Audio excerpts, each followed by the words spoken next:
Good evening, everyone. I'm Riley King, and welcome to this Thursday evening edition of the Riley King Newscast, right here on the Riley King Network.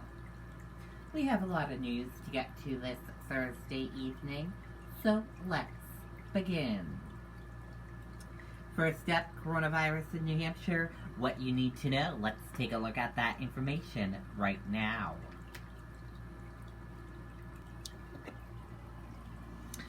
And here is a look at that COVID-19 in New Hampshire right now.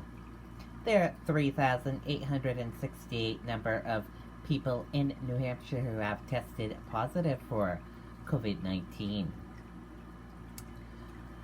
1,539,633 number of people in the United States who have tested positive.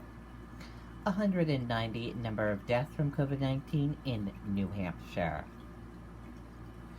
385 number of people who have been hospitalized with COVID-19 in New Hampshire.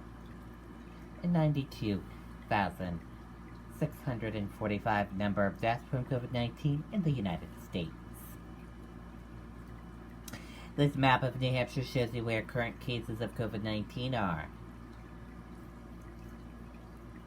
Manchester, 623. And this map of New Hampshire shows you where total COVID-19 cases are. Manchester, 938. Now let's take a look at these three charts here. Let's start with this chart. New cases each day in New Hampshire in the purple, daily new positive COVID-19 cases. In the orange, new hospitalizations, and in the red are the deaths. And now let's take a look at this chart here, current cases.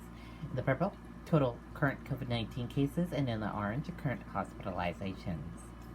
In this chart here, total cases. In the purple, total positive COVID-19 cases. In the orange, total hospitalizations. In the red, deaths. In the blue, recovered. Now let's take a look at this chart here by age group. By female and male, and risk information. Let's take a look at this chart here. Race/ethnicity of cases, hospitalizations, deaths in New Hampshire population. And your common symptoms: fever, lack of smell, cough, chills, and difficult breathing. How it spreads, and prevention tips.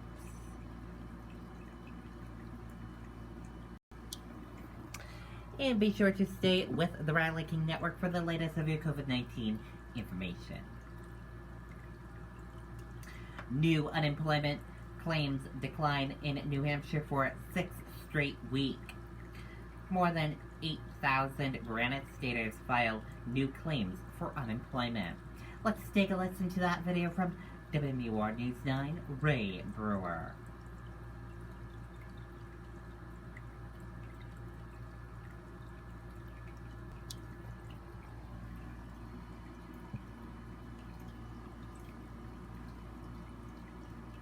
My grandfather was in the jewelry business for 50 years, and something he always told me was to lead with your best. And so when The sixth straight week, New Hampshire has seen a decline in the number of people filing new claims for unemployment.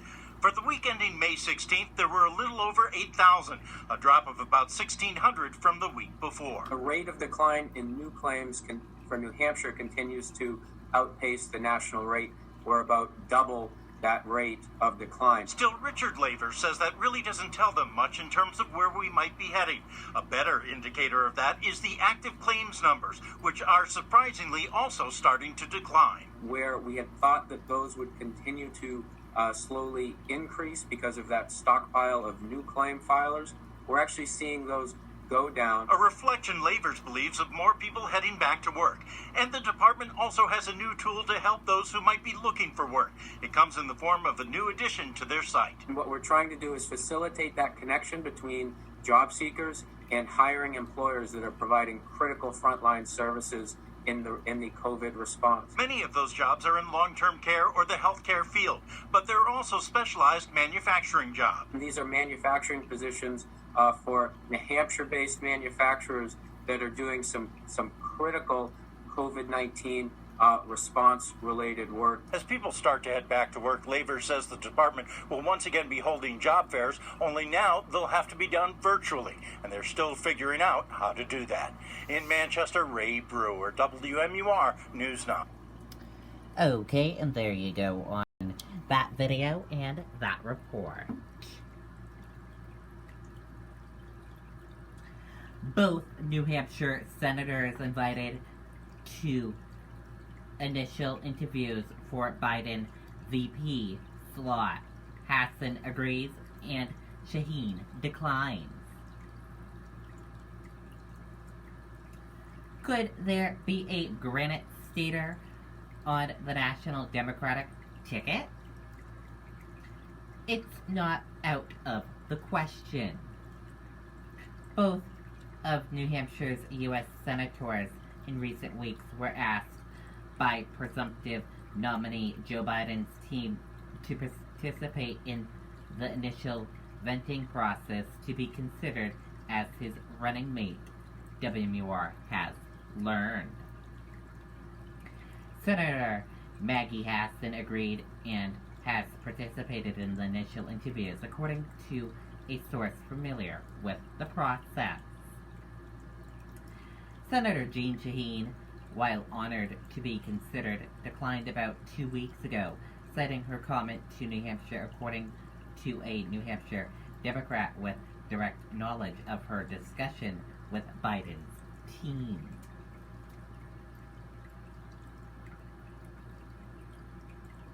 We will have to wait and see. And now let's take a look at your U.S. stock market and see how your U.S. stock market closed for this Thursday evening. And here's a look at that U.S. stock market for all of you for this Thursday evening. Your Dow Jones Industrial Average closed in the red and went down. Your Nasdaq closed in the red and went down. S&P 500 closed in the red and went down. Gold closed in the green and went up. Oil closed in the red and went down. U.S. 10-year closed flat. Euro/USD closed in the green and went up. And VX closed in the green and went up.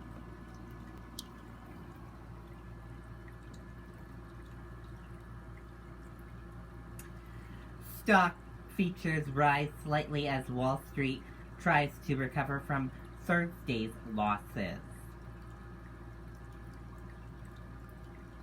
U.S. stock features were higher on Thursday night after a decline in some major tech stocks, along with decimal employment data and rising tension with China pushed the market lower during regular trading. Central Michigan suffers 2 dam collapse in hours. Let's take a listen to that video from ABC News.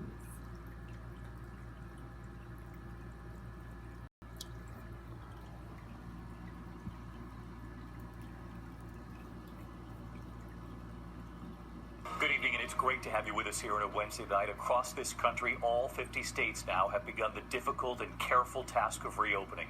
But there's something else playing out tonight, right in the middle of all of this. Families already worried about coronavirus, thousands of them now forced to flee their homes. A state of emergency at this hour in Michigan, one of the hardest hit states from the virus, now facing this. Homes swept away by the flooding, the images coming in tonight.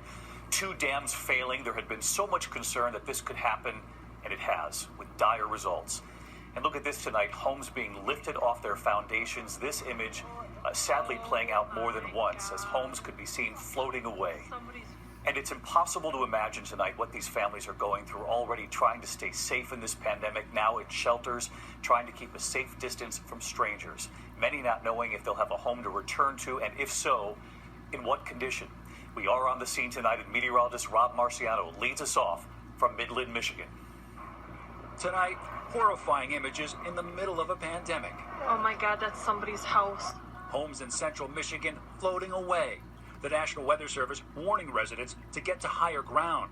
2 catastrophic dam collapses in just hours. Be advised that we have a dam freeze at Edenville. This is the moment the Edenville Dam disintegrated outside Midland, Michigan, following days of rain. Downstream, the Sanford Dam breaching less than 2 hours later. The dam has failed. 100% failure. Evacuate. 10,000 residents forced to flee. Could it get worse? Yes. A nearby Dow chemical plant forced to evacuate, too. Officials say floodwaters are mixing with containment ponds. The nuclear reactor on site already shut down as a coronavirus protocol. Federal regulators had reportedly worried about a possible failure at the Edenville Dam for years. Regarding the dams, the state of Michigan is reviewing every potential legal recourse that we have. Complicating matters, Michigan remains under a stay-at-home order to prevent the spread of the coronavirus. Officials say hundreds are in shelters. Another 40 or 50 stayed in their cars. And the reason largely was the concerns about the COVID-19 virus. On top of this 100-year event, we have a 500-year event in a flood that has absolutely devastated a lot of families. Just unbelievable. Rob Marciano with us live tonight from Midland, Michigan. And Rob, the images, as you know, being right there on the scene are heartbreaking on top of what families were already going through with the pandemic. I know there's concern, obviously, with the flooding where you are as we head into the night, but this system's also on the move. Where does it hit next? Well, it's heading south tonight. I can tell you they're concerned about one of those dams failing further. This river has never been this high. You can see the water pouring into that new hotel, into the county courthouse, dangerously close to the main street here, which, like many towns, has already taken an economic hit from the virus shutdown. Thankfully, sunshine today, but that system has moved into Ohio, the mid-Atlantic. Could see over 5 more inches of rain there, with flooding likely in the next couple of days in the Carolinas. This river right now is cresting, but will remain at record levels, David, into the weekend. All right, Rob Marciano, we appreciate you making that trip to be there with those families tonight in Michigan. Thank you. And, of course, all... Okay, and there you go on that video and that report. Thank you for joining us for this evening edition of the Riley King Newscast right here on the Riley King Network. Have a great rest of your Thursday evening, and I'll see you back here tomorrow for another newscast. Good night and bye.